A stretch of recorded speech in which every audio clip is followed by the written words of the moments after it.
Arsenal, I think the best way to put it is they survived against Benfica in the Europa League. Now they've got Olympiacos, 12 points clear at the top of the Greek league, and have put them out last season and have beaten them in the Champions League in Athens in 2009 and 2011 and 2012. But that was the season, really, for Arsenal, wasn't it, in those last few minutes, Merce? Oh, 100%. 100%. And when I was watching it, Jeff, I was thinking, Benfica looked dangerous. They looked dangerous on the counter-attack. Had a good couple of opportunities where they didn't make it pay, but fair play. I mean, what a ball by Sacco and a very good header, because for how good the ball is, you've got to be, as a forward, you've got to be there to tap it in with your head. Because if Sacco bends that in and Aubameyang doesn't gamble, we'll sit there and go, why has he crossed the ball? You know, so for how great the ball was, it was great centre-forward play, but the season was on the line, and, you know, the biggest compliment I can give them is that they produced at the time when it was needed, and they're in it. And why, as long as they're in it, and I think it will make a difference. Nobody will be at the Olympiacos game. You know, it's not like going there and it's a full house and it's rocking. You know, for me, I expect Arsenal to go through this over 2 legs. I thought they were a bit lackadaisical over the 2 legs. I thought they thought this is going to be a walk in the park, the second leg after the first leg, and it wasn't. Lackadaisical they may have been, but against Manchester City, Glenn, particularly the first half hour, I mean, they looked terrified. You know, this is Arsenal at home to Manchester City, and yet it was 11 men behind the ball. Did that shock you? Not at the moment. You know, they're in this position in the league because I think that's where they deserve to be. You know, they don't have the players that put fear into the opponents. And look, don't get me wrong. You know, I know it's a home game, but City, you know, they're going to deserve the respect from everybody. But sometimes you watch Arsenal and you think that they're going forward, it's a positive performance. Then the week after, they drop back to square one. So I don't really know where this team's going at the moment. And, you know, you look at today's game, for example, I don't think there's many Arsenal players that will get into the Leicester side. You know, so I think their league position tells you that. And they are where they are.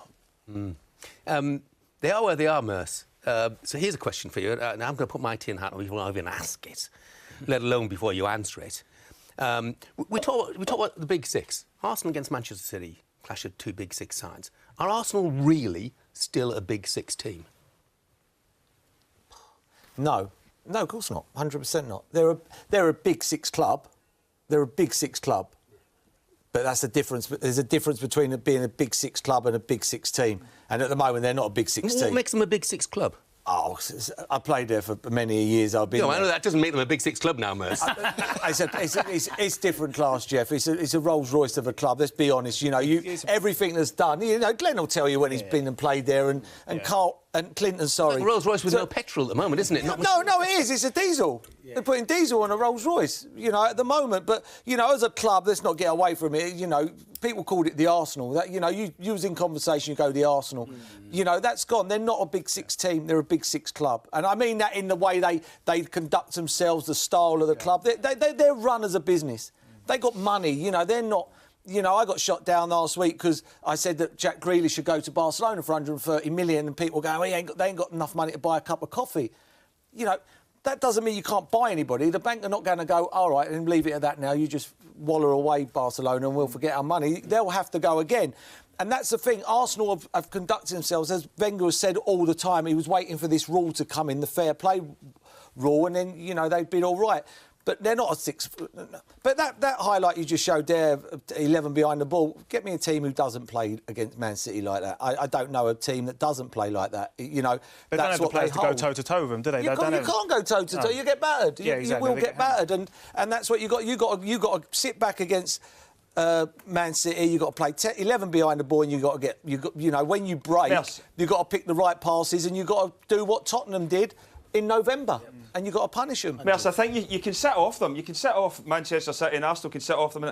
But when it comes into crucial areas, you still need to go and get tight and defend properly. And when you see the goal from Raheem Sterling with the header, I mean, Raheem Sterling's not the tallest, but he's able to get himself in between Bellerin and Rob Holding and get a header away. It's all well sitting off and allowing teams to play and everything, but once you get into an area, you need to press them, you need to get after them, and I don't see that with Arsenal. Yeah, they don't play that way. I mean, in how small you are and how big you are, the ball makes the goal.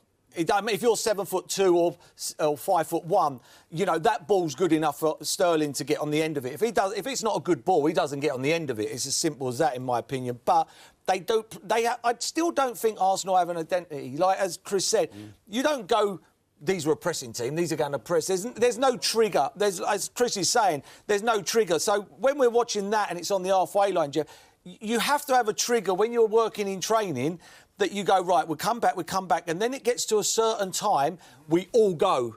But that wasn't the case last weekend. It was like, oh, let's just keep this as it is, you know. There was no trigger, and that was, you know, Glenn, you know, the lads will tell you, you always get to a certain point, and then the manager goes, when we get to here, you got to go, and we all go together. And that wasn't the case. It was a walk in the park. It could have been 4-0 after 12 minutes.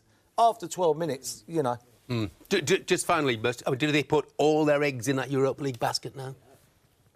What other basket they got? Well, they've still got to play league games. I mean, you go to Leicester... No, I think they have, Jeff. You know, I think they have. They did that. Oh, yeah. He didn't play his strongest team against Man City. He's concentrating on the Europa. And rightly so. He sees a way into the Champions League by winning this.